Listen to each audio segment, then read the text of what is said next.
going to LSU, Florida State. That game was in Orlando. And I just watched the broadcast version. I haven't gone back and watched it. So I'll let you take the reins for Jordan Travis, Florida State quarterback, versus Jaden Daniels, LSU quarterback, and tell me, because their numbers are the same, but Daniels had some letdowns in the second half that it's not why LSU lost, but it certainly didn't help them in their trying to stay close with Florida State and what ended up being a blowout. I'm going to give Jordan Travis a pop, and I'm going to give Jaden Daniels a drop. I think that's right. Drop, and Travis, I don't know how big he is, but he has very good command of the offense, very good accurate thrower. We'll talk about the Michigan State transfer, Keon Coleman, coming up. So he has some weapons to throw to, but I thought the biggest negatives coming out of Travis Jordan was the dumb interception after the muff punt, throwing an interception on a quick bubble screen, and then that jump pass that should have been intercepted that probably would have turned the game down near his goal line. Just take your sack and move on in life. But other than those two plays, he really popped out to me, and I thought he really improved his draft stock. Jaden Daniels, this guy, there's no question about his size and his athleticism. I just don't get the same sense. He missed some easy throws, in my opinion. He made some very good throws, too, and he can stand in the pocket. But I don't get, and maybe I'm wrong, but I don't get the same feeling watching him play quarterback as I watched Travis. Travis had command, and he looks like he knows how to play the position. I'm just not sure if Jaden Daniels yet is more of an athlete playing position, or can he actually be a quarterback. But I am not a huge Jaden Daniels fan coming off this performance. Yeah, but I think if you just stopped at the first half, it'd probably be closer to a tie, and then things sort of went sideways in the final 30 minutes. Just so you know, Jaden Daniels unofficially 6'3", 205, 4.52 guy. He feels a little more athletic, more dynamic in space than Jordan Travis, but clearly Jordan Travis is able to win with his feet. And Jordan Travis is unofficially 6'1", 196, 4.55 guy. They've both been I think Daniels is a fourth-year senior, and Travis is coming into his sixth year, so he's been around the block a little bit. So, quarterbacks. I would say is watching Jaden Daniels last year. He took more shots down the field in this game than he did last year, but I still don't think the consistency is there yet to crown him as the race to the third quarterback in this draft. Yeah, and he's fallen behind on your little Price is Right mountain man climbing up there with his little pick. And yep. his little, you know what I'm talking about. Lead hosers. Leading hosers, I think so, yeah. Lead hosers. That's my German. Yeah. Jesus, Debo. You're German. You should be able to speak German, so you got that one right. So, but he's a drop, and Travis is a pop. Okay. No, I'll let you lead the way on that one. I'll mention before we go over to the Florida State side and continue to applaud all their efforts, Malik Neighbors, the wide receiver, number 8, who popped a lot last year when we were watching Keyshawn Booty. I thought he showed some juice in this game when he was given the opportunity. Huge playmaking ability. And he actually slipped in the fourth quarter to one of Daniel's interceptions. Now, I don't know where the finger should be pointed. It wasn't a good throw, but I thought Malik Neighbors is worth keeping an eye on. I'm going to be a neutral on him just because I know we can't. Neutral. Either they pop or they drop. I will give him a drop by association. It's not his fault. He should have been better quarterback play, but it was clear to me that he was good. Makai Wingo, number 18. Mason Smith didn't play. Look at Debo. If you're listening to the podcast, he's doing a sunny, always sunny in Philadelphia. Is he doing an accent? But Mason Smith, who we talked about, didn't play because of suspension. But Makai Wingo, number 18, is a guy worth keeping an eye on. Defensive tackle. He was popping in the first half. Went quiet in the second half. So that's a significant character plus when you get the chance to wear jersey number 18 for LSU. Great point. That's a huge honor. Yep, absolutely. And they were talking about that on the telecast. So that's a good sign for sure. All right, let's go to the other side. You talked about Jordan Travis. Let's go with a guy who's in my top 10, my latest mock draft here, and a guy that we talked about over the summer in the summer scouting series, the edge rushers, Jared Verse. Huge blindside sack late in the first half. It was a strip sack, but LSU ended up recovering. But that was sort of the first time he flashed, and he was around the ball at times, but he didn't take over like he did last year in the LSU game. No, well, last year was just an exceptional performance, and I'm sure that they didn't know who the hell was going into the game. Some Yahoo from Albany, Right? There was I believe a tight end in the past. Absolutely. So, but he did get a lot of pressures on the quarterback when you break it down and watch the tape. Very good. He comes straight forward, and he is a powerful man, and he is explosive off his hips. And I just think he needs to still work on some counter moves. But a couple of times that he got around the quarterback, I had him for that quarterback hit that was eventually overruled as a sack, but he had 3 quarterback pressures. And he was disruptive, not as productive, but very disruptive. And I don't think he gets enough credit, or I'm giving him credit for how he plays a run, because he can stand up an offensive tackle, and he's very instinctive to find the ball carrier once he separates from the block. And he plays with his hair on fire. So I'm going to give him a pop. Pop for Jared Verse. Love it. All right.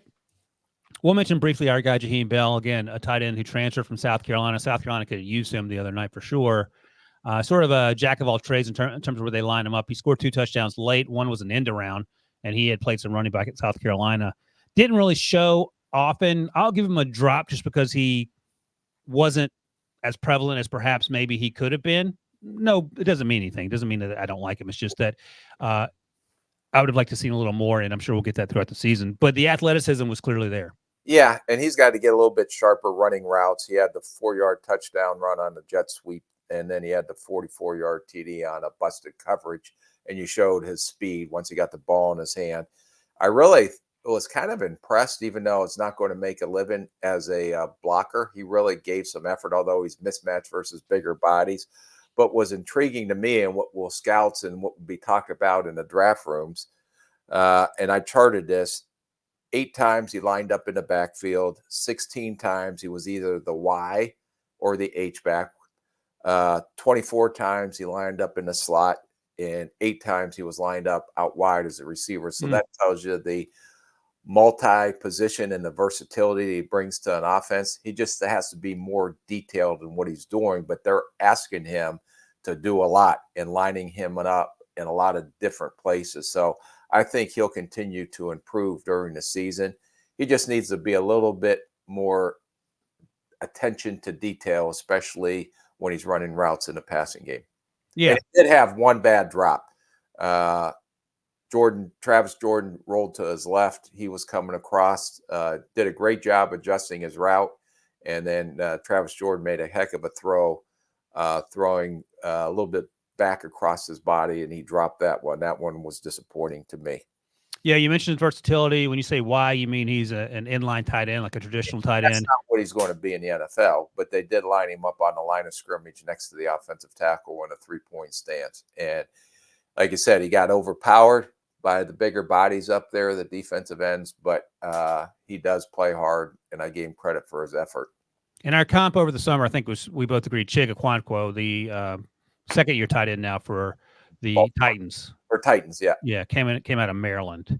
Jaheim, as Debo notes, was our number 4 tight end that we talked about during the summer scouting. In terms of Jaden Daniels and Jordan Travis, they both feel like day 3 guys right now, probably? Yeah, I would say that. We'll just figure it out as we go, but just 1 week into this thing, there's nothing that makes you think they're going to be in the contention. For sure. Jordan, if there's anyone going to pop into Friday, it would be him. And okay, coming off this week. All right. And again, we don't care about being a 6-year senior if you're a quarterback, because that's a different position. And actually, sometimes, as we saw during the preseason, experience will help you at least early on in your NFL career. Right. All right. I'll mention quickly Johnny Wilson, the wide receiver of Florida State, who came in as one of the guys to watch, and he had a tough evening, Rick. Yeah, just the drops. I mean, he's big, he's athletic. He's pretty smooth after the catch when he catches it, but catch the ball. And the definition of a receiver is to receive the ball. You got that, Debo? It's right there in the title. He's 6'6", 237, huge target. I will give him credit. He dropped a lot of balls, and maybe his head dropped for a minute or two, but he blocked his ass off. And if you're not going to catch the ball, do something. Yeah. But just look at the definition of a receiver. He's not a wide blocker. He's wide receiver. Yes. All right. He'll bounce back from that. But again, another target for that offense and Jordan Travis. And now let's get to our guy, Keon Coleman. He made my top 50 big board. I'm glad I put him on there. I went back and watched him at Michigan State, and he was a different animal when he got on the field in Orlando. My goodness, he was an absolute game changer. He was shifty in space despite his size. He's a big wide receiver. You see him there. If you watch on YouTube, he's number 4 for Florida State. He makes players miss after the catch, big body, contested catch guy. Had a 40-yard touchdown on that first drive. High point machine. Sort of does all the things you're looking for in a modern-day wide receiver. He probably won't run a 4.3, but if you told me that he did, I'd be like, all right, well, maybe he did. But I think he's one of these receivers that makes a quarterback's job easier because of his size and his big catch radius. Pop, pop, pop, pop. I thought, in that 40-yard touchdown, he made a great move in the open field to finish. He had a 7-yard touchdown in the fade.